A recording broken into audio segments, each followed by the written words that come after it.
नमस्कार बच्चों, स्वागत है आपका हमारे YouTube चैनल में। तो आज के इस वीडियो में हम देखने वाले हैं हिंदी सुलभ भारती पार्ट 5 मधुबन का प्रश्न और उत्तर। तो यहाँ पर क्या है, सूचना के अनुसार कृतियाँ करो। इसमें पहला है संजाल पूर्ण करो। बच्चों ये जो संजाल दिया गया ना, इसे आपको पूर्ण करना है। तो अब ये करना कैसे मैं आपको बताती हूँ।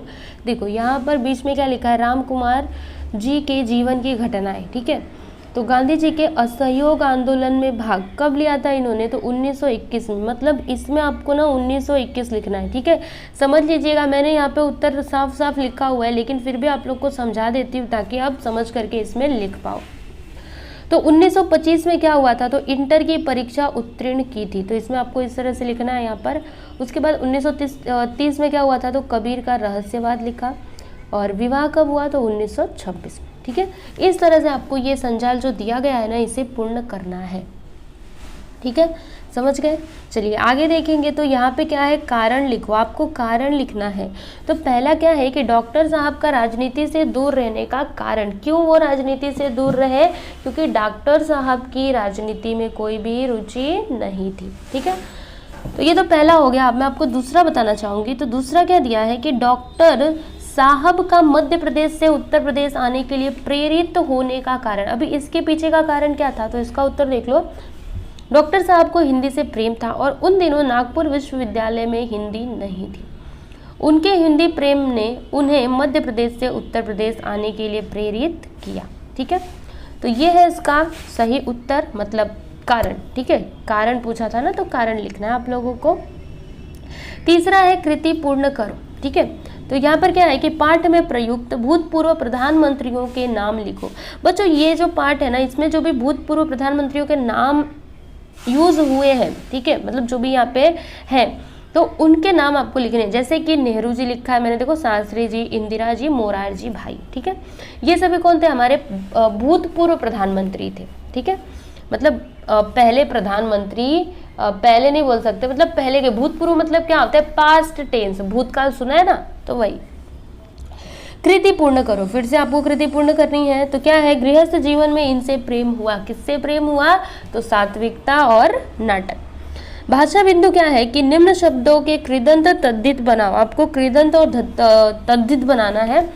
तो मिलना का देखो बनाया हमने, क्या मिलने वाला। ठहराना का ठहराव लिखोगे। देना का देने वाला लिखोगे। इंसान का इंसानियत लिखोगे।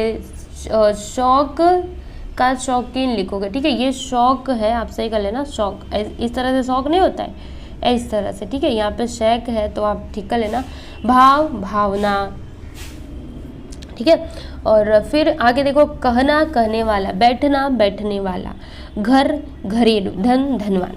ठीक है, अब अगला यहाँ पे उपयोजित लेखन। ठीक है, इसमें क्या दिया गया है कि अपने विद्यालय में आयोजित विज्ञान प्रदर्शनी के उद्घाटन समारोह का प्रमुख मुद्दों सहित वृत्तांत लेखन करो। तो देखो बच्चों, आपको ये खुद से करना है। अगर आप खुद से नहीं कर सकते तो मैंने यहाँ पे इसका उत्तर दिया हुआ है आप लोगों को, आप लोग ये खुद से लिख सकते हो। ठीक है, जैसे आपके स्कूल में आयोजित की जाती है ना विज्ञान प्रदर्शनी, ठीक है, तो उसी के उद्घाटन के समारोह, मतलब उसी का उद्घाटन का समारोह था, तो उसके बारे में पूरा आपको वृत्तांत लिखना है। तो मैंने लिखा हुआ है, आप स्क्रीनशॉट ले सकते हैं, बाद में लिख सकते हैं, या फिर खुद से भी लिख सकते हैं।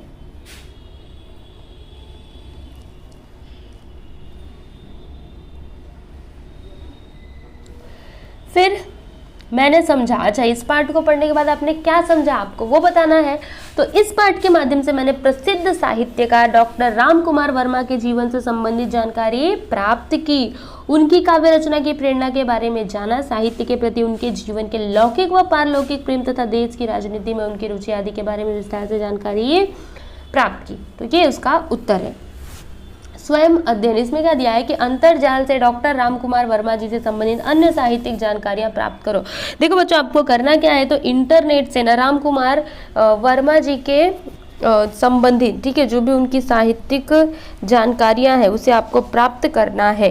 तो देखो मैंने यहाँ पे कुछ जानकारियाँ लिखी हुई है। वैसे इसके अलावा अगर आपको और भी जानकारियाँ मिलती हैं तो आप लिख सकते हैं, कोई भी प्रॉब्लम नहीं है। ठीक है, क्लियर हुआ आपको।